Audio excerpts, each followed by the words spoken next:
Hi friends, आप सबको मेरा राम राम। आप सबका मेरी नई वीडियो में स्वागत है। आज हम एक मोटिवेशनल कहानी स्टोरी सुनाएंगे आपको। बहुत ही अच्छी कहानी है। तो उसमें क्या है, मैं स्टार्ट करती हूँ। उसमें आपको मोटिवेशन मिलेगी और उसके अकॉर्डिंग आप उसको अच्छे से सुनोगे तो आपको समझ आएगा। नेहा नाम की एक लड़की थी जो छोटे से कस्बे में रहती थी। उसके पापा थे वो दर्जी का काम करते थे और उसकी माता जी थी वो घर में लोगों के घरों में साफ सफाई का काम करती थी। और नेहा बेचारी गरीब परिवार से संबंध रखती थी।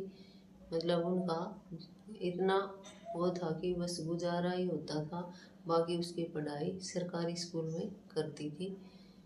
तो उनकी छत से भी पानी टपकता था। तो वे बहुत ही गरीब थे और नेहा का सपना था कि मैं एक दिन पढ़ाई करके डॉक्टर बनूंगी। वो इस सपने को लेकर पढ़ाई करने लगी और सरकारी स्कूल में जाती थी। सरकारी स्कूल में जाती थी तो लोग, आस पड़ोस के जो लोग थे वो उसकी हंसी उड़ाते कि सरकारी स्कूल में पढ़कर कौन भला डॉक्टर बनता है, क्योंकि आजकल तो प्राइवेट स्कूलों में जाते हैं जिनके पास पैसा होता है वही। लेकिन ये सच नहीं है। अगर हमारी मेहनत और लगन से हम पढ़ाई करते हैं, मेहनत करते हैं तो हमें कामयाबी ज़रूर मिलती है। इसलिए इस कहानी में आपको ये सीख मिलेगी। आगे सुनना आप ध्यान से। तो फिर वो लड़की बेचारी कई बार परेशान हो जाती, लोग उस पर बहुत ताने मारते थे, लेकिन उसने हार नहीं मानी। वो उन तानों को अपनी ताकत बनाने लग गई थी। तो एक वो शाम को घर का काम करती स्कूल से आके, और फिर काम ख़त्म होने के बाद लैंप से अपनी पढ़ाई करती थी। उनके पास एक फ़ोन भी था जिसमें से वो यूट्यूब से सर्च करके पढ़ाई करती थी। कई बार तो बेचारी को भूखा ही सोना पड़ जाता था, लेकिन फिर भी वो लड़की लगन के साथ, अपनी मेहनत के साथ अपने सपने को पूरा करना चाह रही थी। तो इस तरह उसने अपनी पढ़ाई करके और नीट की परीक्षा दी। एक बार वो असफल हो गई। नीट की परीक्षा देने के बाद वो उसमें पास नहीं हुई। तो आसपास के लोगों ने फिर मजाक उड़ाया कि अब तो तू शादी कर ले, तेरा सपना चूर चूर हो गया है, तो कभी डॉक्टर बनने वाली नहीं है। लेकिन इससे वो थोड़ा हताश हुई कि यही सच है, मैं कुछ नहीं कर सकती।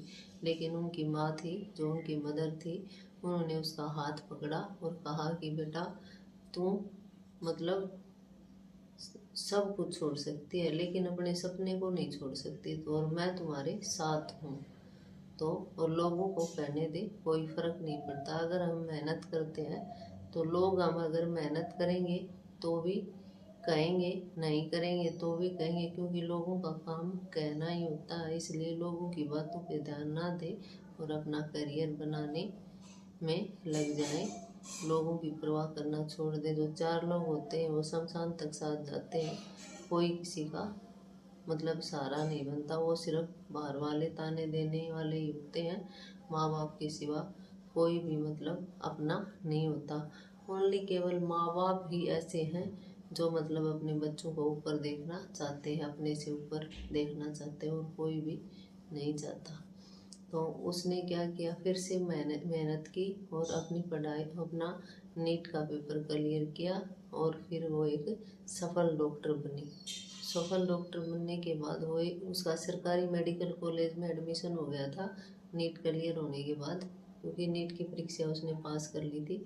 और फिर उसका सरकारी मेडिकल कॉलेज में उसका एडमिशन हो गया था। और फिर वो एक बहुत ही अच्छी डॉक्टर बनी और उसने अपने ही कस्बे में एक क्लिनिक खोला और वो गरीबों के लिए मुफ्त दवाइयाँ देती थी, क्योंकि गरीब ही एक गरीब के दर्द को समझ सकता है। और वो उसने अपना सपना पूरा किया। तो इस कहानी से हमें यह शिक्षा मिलती है कि हमें हार नहीं माननी है। हमारे लक्ष्य को प्राप्त करना है तो हमें लगे रहना है, केवल हार नहीं माननी है। लोगों की बातें क्या कह रहे हैं, लोग क्या कर रहे हैं, क्या देख रहे हैं, इनसे फर्क नहीं पड़ना चाहिए। अपने सपने को पूरा करो। आजकल के जो बच्चे हैं उनको मैं यही सीख देना चाहूँगी कि मतलब अपने माँ बाप की बातों को ध्यान में रखते हुए और आगे बढ़े और मतलब अपने लक्ष्य को प्राप्त करें। ओनली हमारे माँ बाप ही हमारा साथ दे सकते हैं, अन्यथा कोई भी हमारा साथ नहीं दे सकता। तो इस तरह ये कहानी का ये कहानी का यही एंड होता है। तो इस तरह आप भी मेहनत कीजिए। राधे राधे।